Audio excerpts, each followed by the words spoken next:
How you doing? Hello, hello. I'm good. I'm good. It feels like Friday, but what can I tell you? Yep. Oh, Sometimes God. Tuesdays feel like they need to be Fridays. Well, I started taking weekends off, like not working on weekends, which is kind of a new thing. And so when I hit Monday, it's like, oh my gosh, you know? You need that So break. I do. I do. I think it's a good thing to unplug, you know? It helps you then, I think, be more creative. Yeah. Yeah. But it does sometimes make it harder to go back.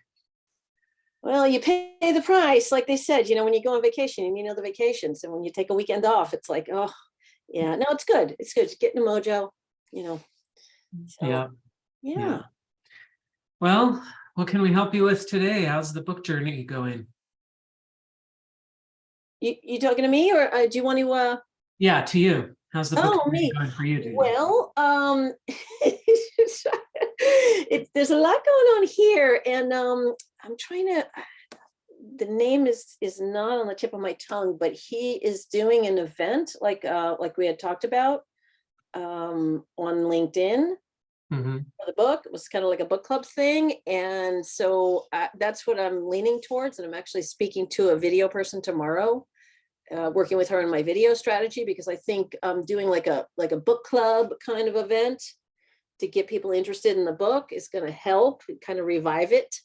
And I've been thinking about the sort of the workbook, the companion workbook, but I just can't wrap my head around that now either. So I think just getting the live thing going and really, starting to drum up some interest. I've had a couple of people that said, yeah, I'd be interested in doing it if you do it. And then also the giveaway. That was another one. So I'm still kind of gelling that. So honestly, Josh, I haven't made much traction because it's too much work. Mm-hmm. Darn these clients, they're killing me. No. That's the trouble with clients is you have clients, you love them, but at the same time, sometimes you wish you could just take some time off and get stuff done. But It is an interesting thing, but that's it's a why I win. think, as entrepreneurs, business owners, whatever we call ourselves these days, it's always important to be doing things for the business as well as servicing clients. And I know the servicing clients has to come first because that's, if you mess Lifeblood. that up, yeah, it's the lifeblood. If you mess that up, you don't have the cash, and the income. But I think it's also important to have a balance of, doing things that are a little bit, advanced and Mhm. a little bit of a risk too, because I'm going to invest money in having somebody help me with my video branding and setting up my YouTube thing and all that stuff and making it all sexy. And, she's really good at it too. I've seen a couple of people that she's done this for. And, it's like, okay, yeah, I'm ready for that. I'm ready, to like be grown up instead of doing my rinky dink videos that I do, which are basically hiding behind a screen, doing a Loom recording. So So that's cool. So you're going to have the video, which is a great investment because then it stays out there forever and it can lead to recurring attention. You mentioned the workbook, wrapping your brain around that. Is that a question of like how to do it, or is it more just time to get it done? well, you know what? I put at the back of each chapter, I have action items. So I think I have a lot of the content here. So what I don't have though, when I worked with the group that helped me put this book together, I basically worked with them and gave them an approved manuscript. And then they took everything, went off and did it. Next thing I know, it's on Amazon. So there's going to be that help that I'm going to need to figure out. Okay, so if I take the document and they just sent me a PDF of the final file. I guess it's an EPUB file or something. I'm not even sure what it is, and I have a doc, I have a Word doc. So I'm going to need to figure out then how to, convert that so it becomes a little workbook, like a companion workbook. So that I don't know how to do. So I have the content. It's the mechanics of now putting it into a functional document that can then go to be uploaded to the KDP or whatever it is, the Kindle direct publishing. And that's probably where I'm going to need help. Okay. So is that content or formatting or both? I think it's a little bit of both because I don't think they did have a designer. I mean, the formatting's not rocket science. It looks like serif sans serif, it looks like Oswald and some, serif font. I'm not exactly sure what it is, but it's basically taking those action items out of each of the chapters, and then probably writing an intro and setting it up, because it is the companion workbook. So I want to make sure people are working through each chapter. And I think, you know, part of doing the video LinkedIn Live, whatever we want to call it, is a study group is going to help me flush that out. So I think if we're going through the book and going chapter by chapter, and we go through the action items, and I have the group and I got their feedback, I'll be able to fine tune that, you know, so then hopefully, you know, I could give myself, let's say before April, it's not that far off, but before April, I should have a manuscript, you know, ready to go. And then I can, you know, the book club thing, hopefully that's going to be an evergreen type of event, you know, where I do the LinkedIn Live, and then I have the video, and then I can have the nice intros, outros, and put that on YouTube, right? And then do the LinkedIn Live to draw more people in. Am I crazy? Or does that sound like I'm just sort of... If you have the time to do it, then it sounds great. No, I don't have any time to do it. I don't. That's the other side of my business, is I'm now getting to a point where I'm accepting that I'm going to have to outsource certain aspects. I need to stay strategic, and I need to get away from implementation, because every time I stick my finger in the implementation cogs, things get slowed down and then they don't happen. So yeah. When did you make that leap? Do you mind sharing a little bit about that? Because you've been prolific there. I mean, with Blue Method and the books and everything. Well, as Haley knows all too well, I'm good at starting things and not that great at running things. What? So I start a lot of things that don't make any money or lose money, and then I have to retrench and figure out what to focus on. And I have a tendency to outsource things and then bring them back. And so sometimes I outsource things and pay a lot of money to other people, and then I'm like, this isn't getting done the right way. I got to do this myself. And then I'm like, now I just lost time and I lost money, and I'm having to do it myself anyway. So I think we all go through that a bit, and it's tough to find good people that you can rely on. And I often have to go through a lot of people to find the right person for any role. And that just seems to be the way it is, that it takes either you get lucky or you go through 10 people and then you find the right person. But I'm a believer in the system, though. I've got, let's see. Have you heard of this book? No, Who Not How. What's in between there? Dan Sullivan. No. Have you heard of Dan Sullivan? No. But Ben Hardy actually wrote this book. Dan Sullivan's just more famous, so his name's on it for marketing purposes. But this is a really quick read. If you were here, I would just hand the copy of the book over to you, because I've got 2 of them here, but I can't quite get it through. I can get it. Hold on, I'm getting it on my screen. It's in the sound. It's the sound. It's coming out of the sound. But I mean, I'll give you the short version of this book, which you can kind of guess it from the title. It's not how do I get this done? It's who can get this done for me. And the book is pretty short. It's just all sorts of different ideas. It's designed more to just open your mind to, hey, I don't have to do all this stuff myself. Other people can do a lot of these parts. But a lot of people will talk about, oh, just get a virtual assistant to do this and that and whatever. Yeah. And I have hired 20 virtual assistants over the years for everything from podcasting to writing to social media. And I've got about a 5% hit rate. So out of 20 assistants that I've hired, Haley here is the only one that's actually ever worked out. So it's hard to find people who can get stuff done. And that's just always my struggle, is how do I find the right people? There's a guy out there who's kind of blowing up on social media right now named Alex Hormozy, and he's all over Instagram. He's very interesting. He's got a huge black beard. He wears these white tank tops and cut off jean shorts. He looks like he just wandered out of the mountains in West Virginia or something. But he's this amazingly successful guy making $20 million a year or something and building this business empire. And he really has great business advice. But anyway, the reason I brought him up is he does these videos on Instagram, and he's just got tons of these videos coming out. and they're not super professional, but they just have a bunch of emojis and little graphics popping up and captions. And the way they're edited is really punchy, and it's good. It doesn't seem professional. It looks like something he did himself, but he Okay. actually has a team that puts these videos together. But he's paying 10 grand a month for these videos.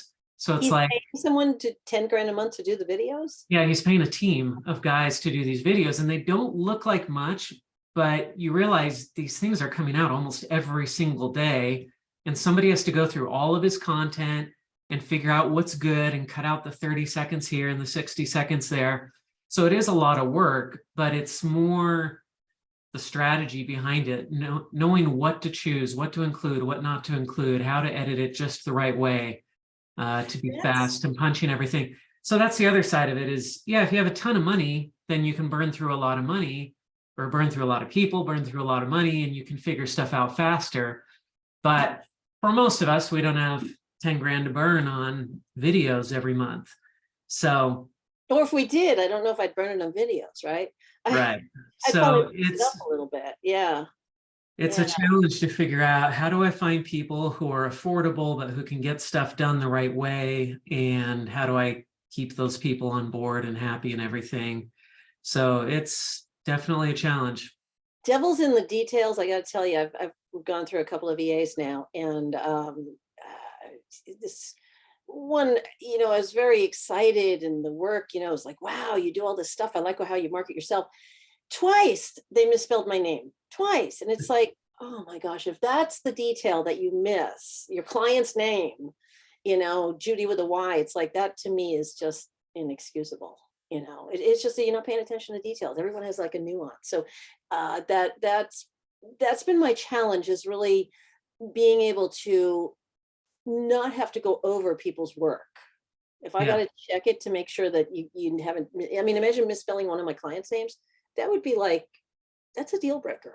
That really is. And especially, if I'm entrusting that. So I think, that's part of what holds back. And like I could think of, if you take my book and have somebody with intelligence go through it and highlight some good passages, and then use the Canva templates that I had created and populate those, and then maybe do a little couple of video tutorials based on some of the, explainer things, and maybe, a couple long form articles.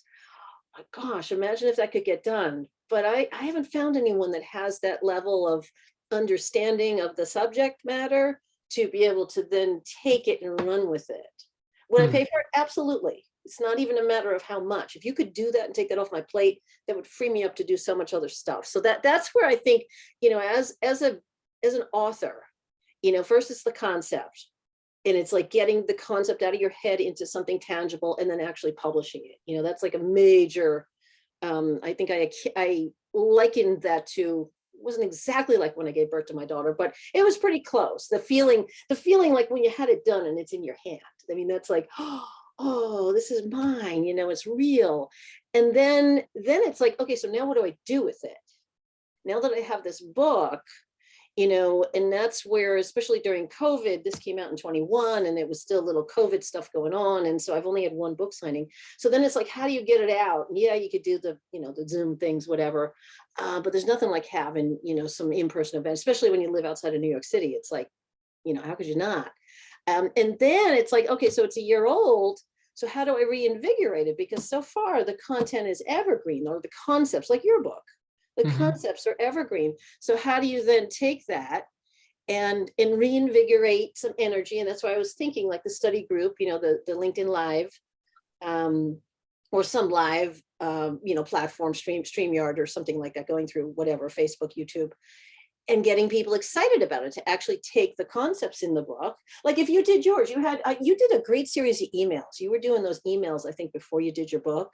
And Mhm. I saved all of them, and it was like, this is so good, and you were just like, kind of, it's like building a regimen. Mhm. You do a little thing, and some were harder than others, and some were, oh, I could do this, and you might have seen occasionally I'll post something from one of your tips. You say, do this, and then extra credit, do this. It's like, yes, he's going to be really pleased. But, I think it's just like, we have this knowledge, we have the book, but then most people, what do you do with it? I don't know. I'll kind of look through it. It's like, I'm not going to do any of these things, right? I mean, you know, when you think about it. So, and everyone wants to do books now. I mean, it's like everyone's doing books. There's no reason why you can't do a book, but what do Mhm. you do in a book? So here we are. Here we Yeah. are. Now I'm going to buy another book. Well, that's why I think the workbook is a great idea, because you can cut up the workbook into really small digestible chunks. And that's what I was trying to do with my book. Is it's not a workbook, but I was trying to divide it up to say, just get in the book every once in a while. It's 5 minutes, because I have a hard time getting into books that are telling me to do something if I'm thinking, well, if I'm going to do anything, it's going to be an hour or two. Well, I never have an hour or two. Yeah. If it's something where it's like, hey, just open this book, turn to any page, and in 5 minutes you can have something done, Yep. then I feel like that's very workable. And so your workbook, if it's cut up that way so that people can get in and get something done really quickly, get some quick value out of it, and then get out and get back to business, I think that's something that can really help. Yeah, I think so. That's, you know, and again, a workbook to me doesn't feel like a heavy lift, like to republish you know, a second edition of this. And now, by the way, I don't know if you know, in tune with LinkedIn, but they're really cracking down on trademark You were use. saying that last week. I'm And glad I don't have it on the cover now, but I'll have to figure out from an indexing perspective how to, you know, make sure it's indexed properly with the right category. But so I still think, you know, they're starting to add a lot of new features in the interface, but nothing is rolled out. Everything is beta. So it's like, you know, when I'm working with clients and I see what's going on in their account, it's like, oh, you have that feature right now. You can start emails. 2 of my clients have that. Another, they move notifications again. They move, and I'm like, well, how do I teach that if it's not across the platform, right?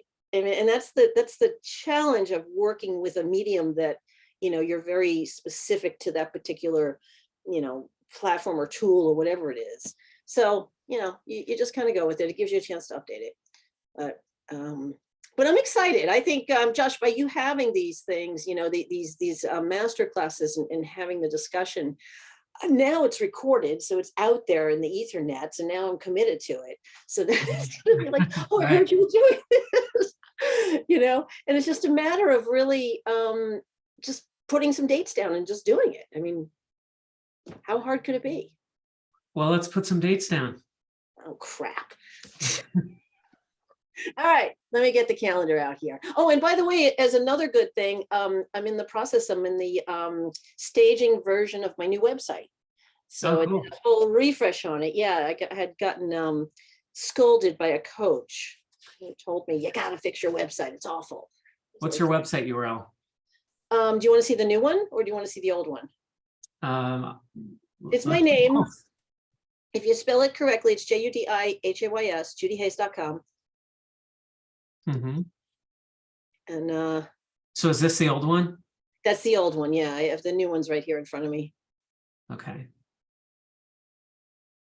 I probably Well, shouldn't I show was you. expecting something worse, since you said that the coach was saying that you really needed a new one. This isn't Well, that bad. basically, he was saying that, and he's right, and he's actually a well-known author, and he's out there. I don't want to name names, but anyway, you know what he said is, you really, people are going to go to your website. They are going to validate who you are. So even as an author, whatever. So, you know, I made it like a landing page for my book right now, which is not a really good use of the website. Mm-hmm. But the new website is good. I'm really Oh. pleased with it. So I just have to remove, one thing I have is like a sort of an image of these LinkedIn logos. I think that has to go. I gotta go with a pattern, one of the brand patterns. But I think other than that, it's what do you call when you, it's like when you make a good sauce, it marinates with time. And so I've been looking at this development staging site for the past 4 days, and it's growing on me. It really Cool. is. What are you using to build your website?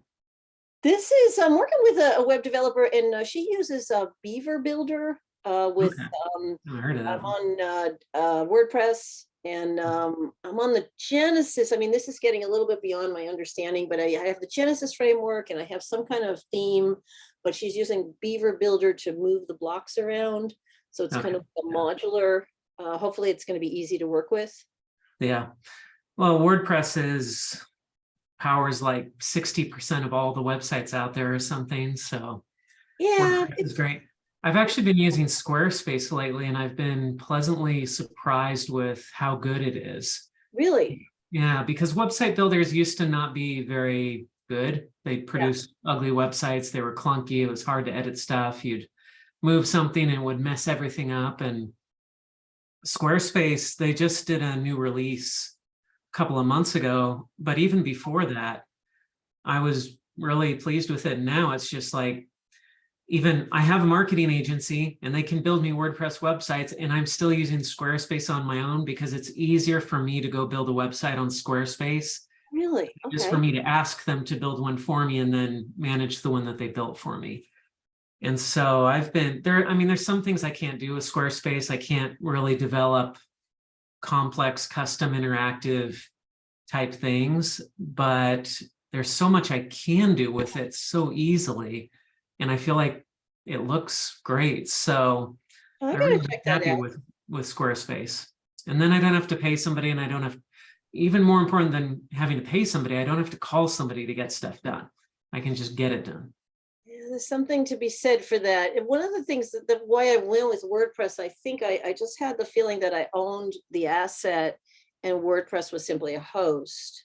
Whereas like with Yeah, Wix and Squarespace, I felt like, oh, I could never leave that host with that framework. But then where that's would I go with WordPress? I mean, I don't know.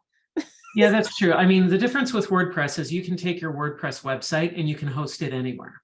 Right, And so you aren't tied to any host. You're tied to the technology, but WordPress isn't making money off of you.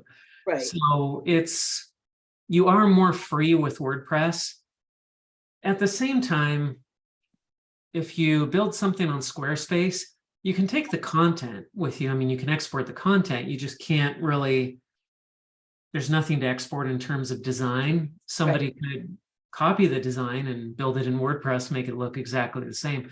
But still, the thing with Squarespace is that for me, if I really need to take my website somewhere else, well, great, then I'll go get it done in WordPress at that point.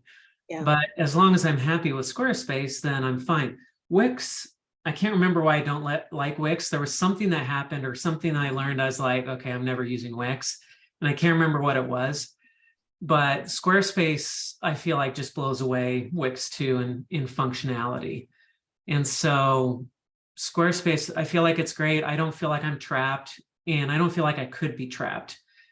It would be pretty easy for me to move that website to WordPress or any other platform. So I don't know. I really like it. Might be worth checking out. You know, But when I think of the tech stack right now, the tech stack that I have is I've got a WordPress powered site and I have ConvertKit, which I still don't understand. And I don't quite yep. like some of you're limited because that's like the lead part, like download this, get this. And then I'm still using BookFunnel to Mhm. deliver my book because that delivers it in electronic or, whatever versions people want.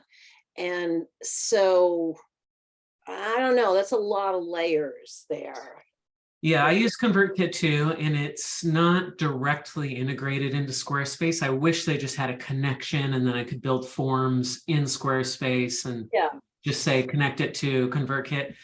It's not quite that easy. You have to basically paste ConvertKit code into a Squarespace page.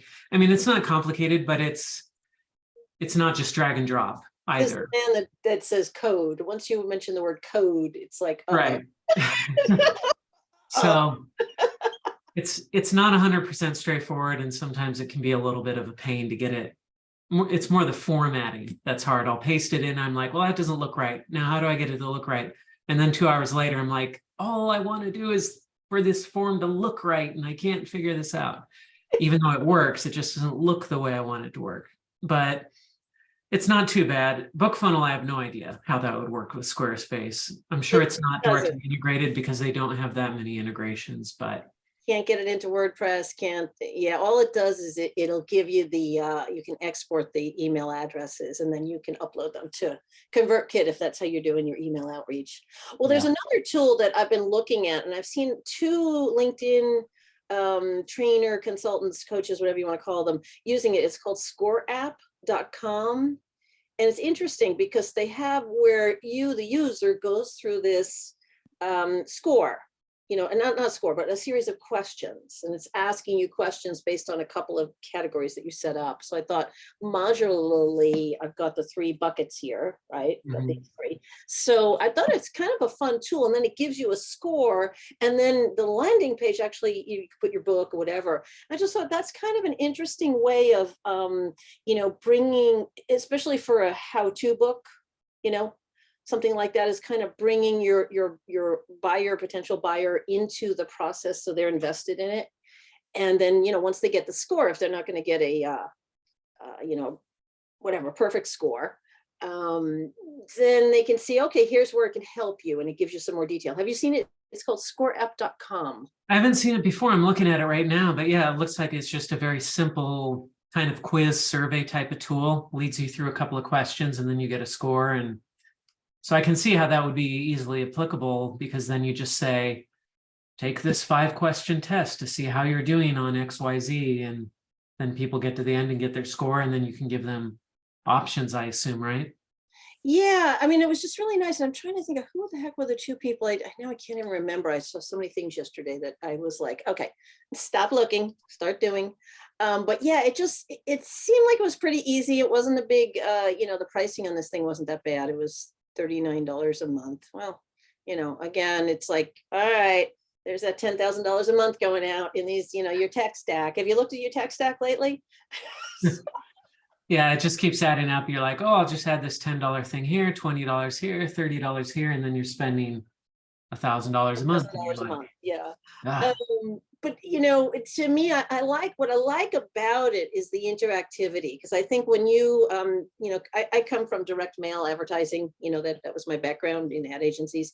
And there was always, like, when you did a mailing, if you asked the person that received it to scratch something or to paste something or to do some kind of interactivity, you had a higher conversion rate.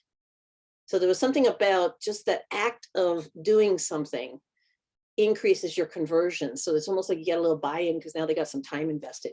So I thought, okay, that'd be kind of cool, to play around with that. So I'm thinking of, like, what the questions might be. And again, if I go back and just use this as my script, it's here. I don't need to reinvent it. Yeah. It's all there. So yeah, that's another add-on that I'm looking at adding to my website.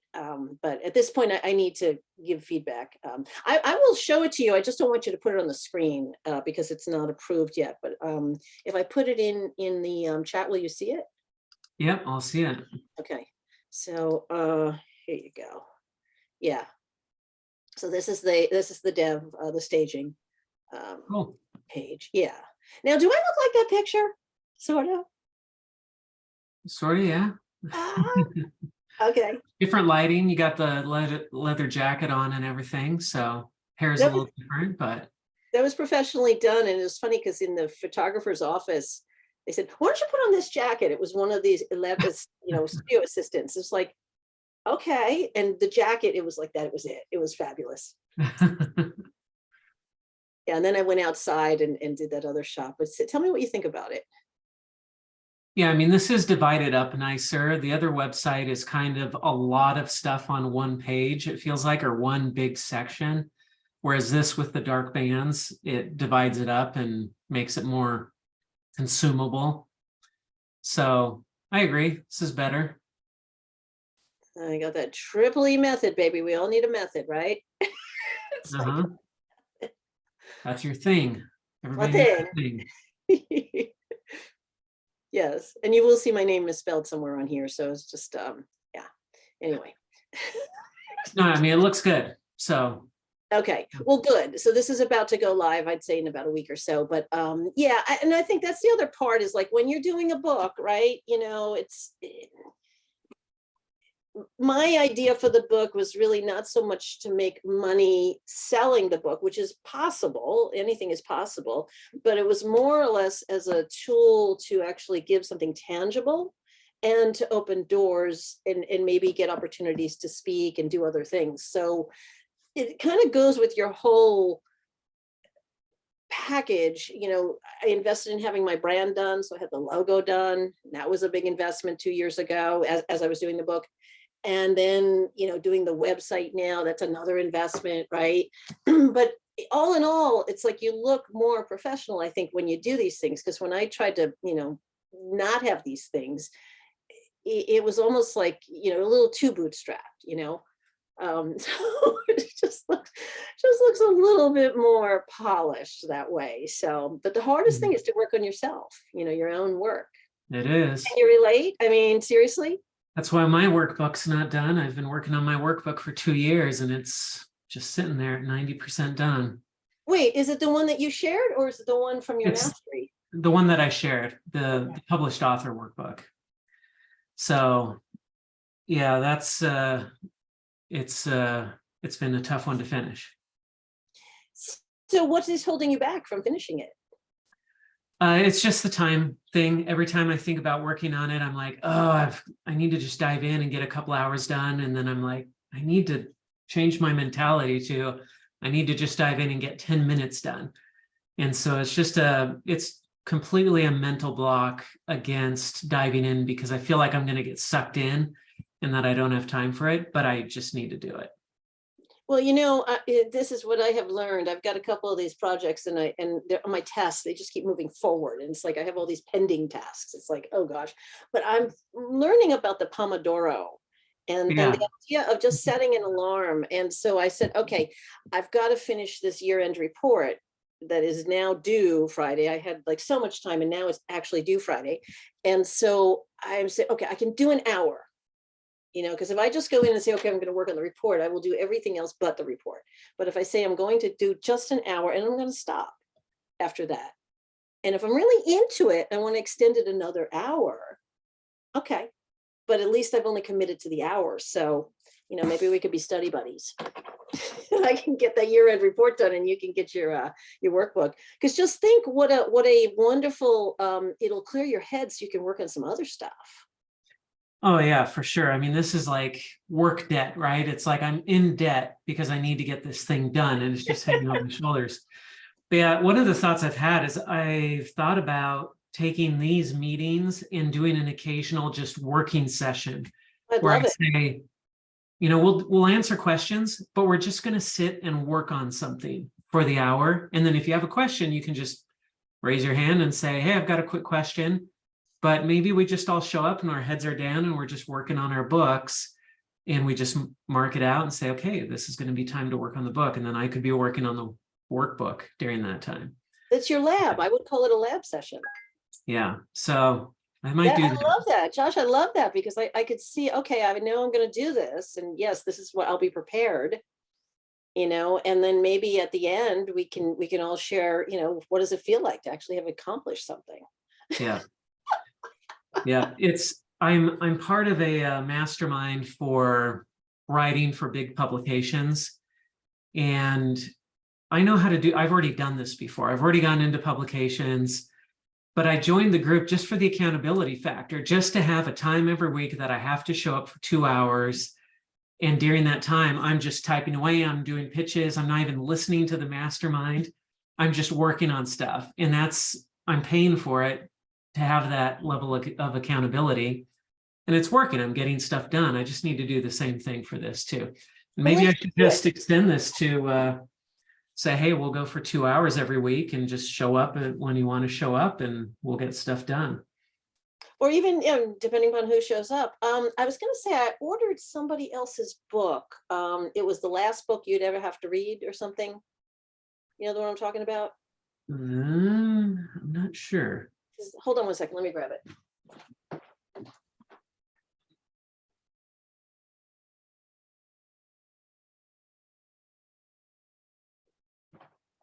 It's the last law of attraction. It's what's his name? I'm sure he was in your group. Was he in your group, or am I just imagining this? Andrew Capp. Andrew Catt. Was he in your group, or was he in another group? The last law. It's an interesting book. I thought, yeah, this is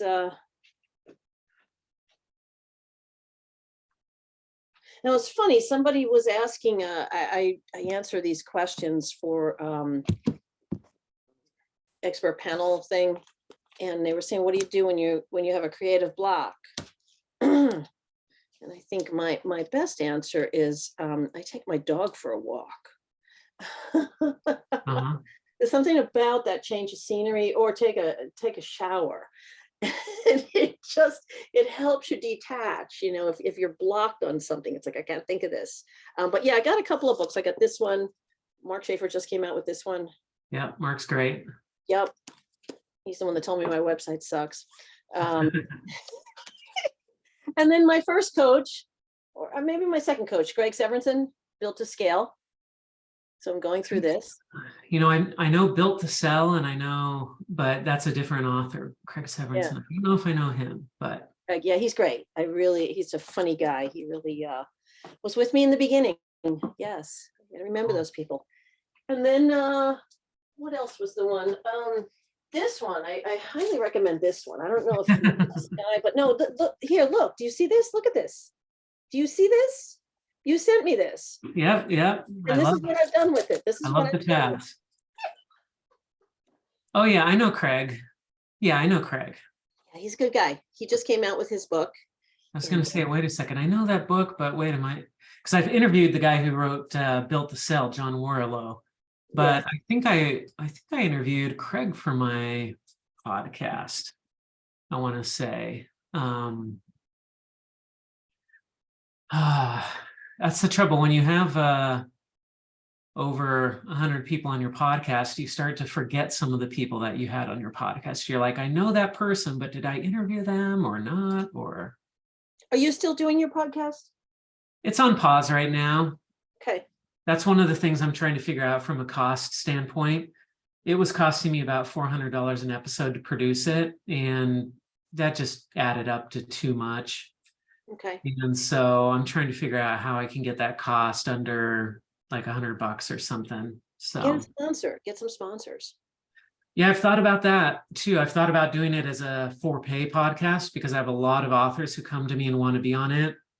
Oh yeah. About just saying, hey, $500, we'll do a recording. Let's do it. But the thing is, there are a lot of authors I want to reach out to and get on, and of course, they're not going to pay for it, and I don't really want to charge them. So mix of both. Do a mix of both, or you get some sponsors. To this podcast brought to you by. Yeah. I don't know, some of the tools. It could be BookFunnel. It could be, I don't know, ConvertKit. Yeah, Readsy. Yeah, I should look into that. It's always the way, yeah, because then it's good visibility. ConvertKit would be a great one. I mean, you know what? I was my mom, in her wisdom, says, if you don't ask, you're not going to know, and the answer will be no if you don't ask. But if you ask and they say yes, how much better you will be. So those weren't her exact words, but the point is, you just ask, even if it's a big company. Yeah. It could be one of those ones that does, they converts a book to audio, or, it could be, I don't know. There's just a lot of those resources. I'm just shy on that stuff. I don't like my voice, and I don't, particularly, but I think it could be fun, doing podcasts. Well, one of the greatest things about podcasts is it opens so many doors to meet people that you want to talk to. Yes. Because I've had one person that I reached out to ask me how many downloads I got, but nobody else did. And I've had New York Times bestselling authors. I've had people who are on TV. I've had all sorts of famous people.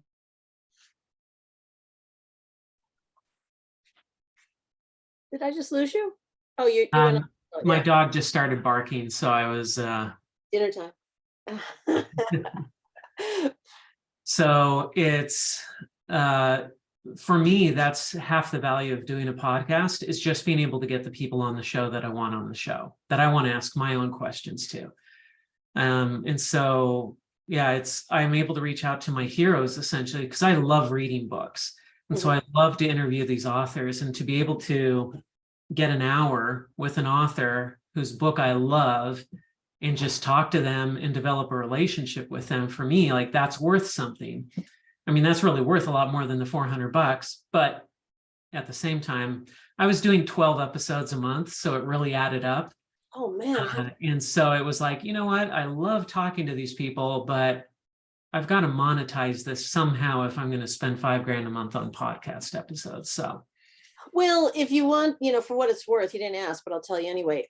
You could cut that back, right? yeah. You could do one a week, right? There's one way to do it because there's a lot to put into it.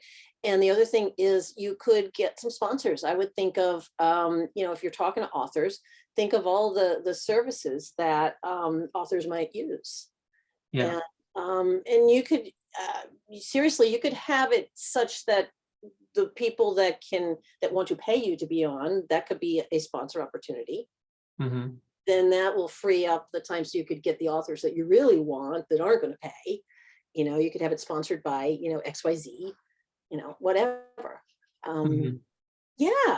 I mean, you know this, you're doing the PR thing. I mean, you got this. Yeah. It's just one more thing that I need to do.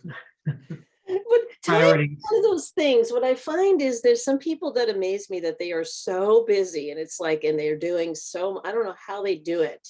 The key is not to burn out, I think it's, and to have little rewards along the way too, I think helps, so when you meet a milestone that you have some kind of, recognition that, what, I got this done. It feels really good. I'm going to do something nice, that commemorates that milestone, whatever that is.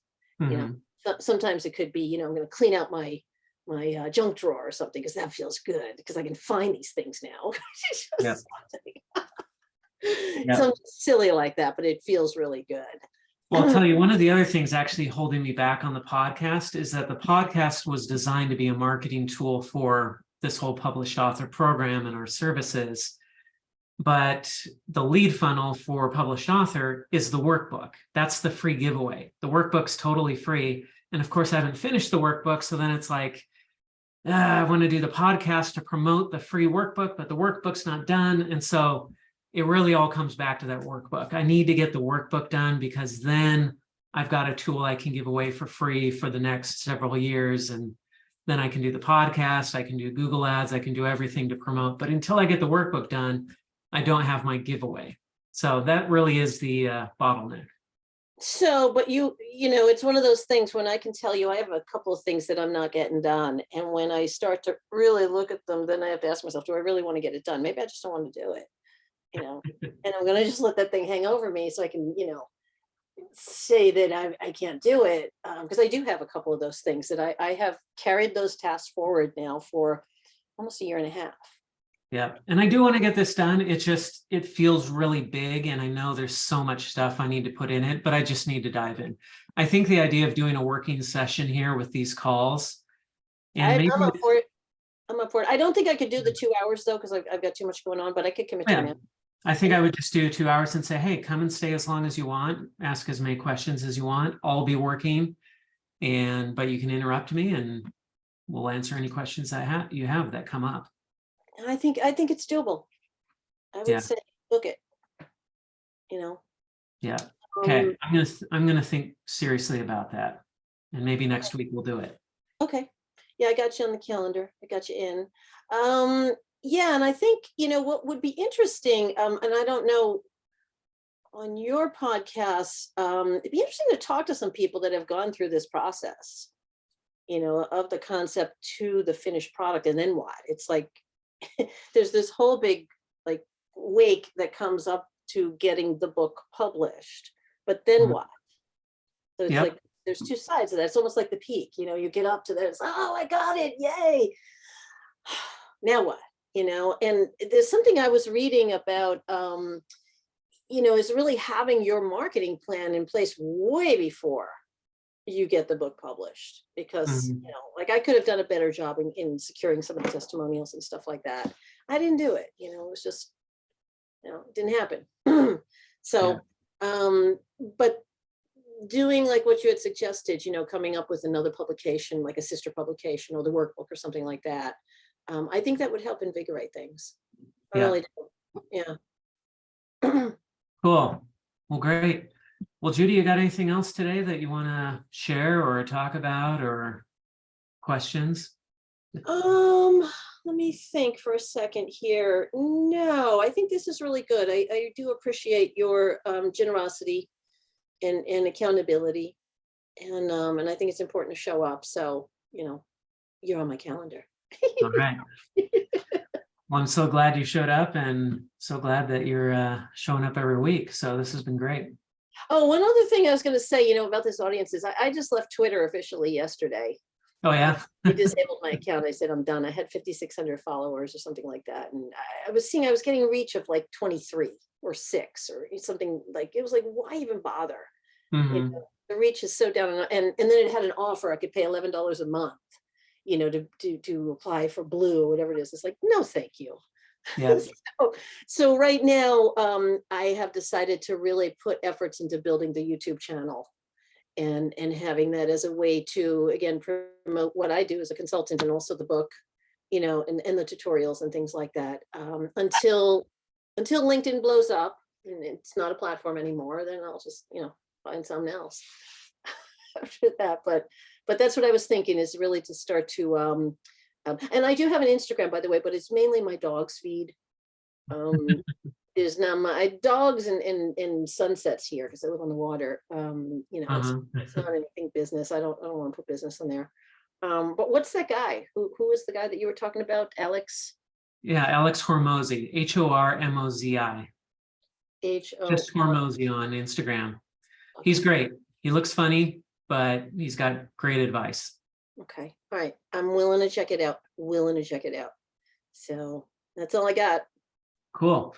All right. Well, thank you, Judy. Thank you for showing up, and we'll see you next week. Ciao. All right. Have a good one. Bye-bye. Bye-bye.